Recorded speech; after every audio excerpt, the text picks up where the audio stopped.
నిజామాబాద్లోని constable Pramod ఇంటికి DGP Shivadhar Reddy చేరుకున్నారు. Constable Pramod కుటుంబ సభ్యుల్ని పరామర్శించారు. కానిస్టేబుల్ ప్రమోద్ రియాజ్ దాడిలో మృతి చెందాడు.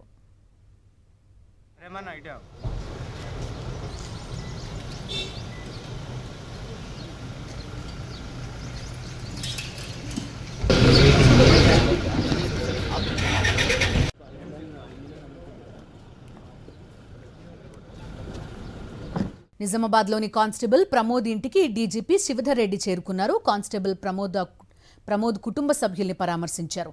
కానిస్టేబుల్ ప్రమోద్ రియాజ్ దాడిలో మృతి చెందాడు.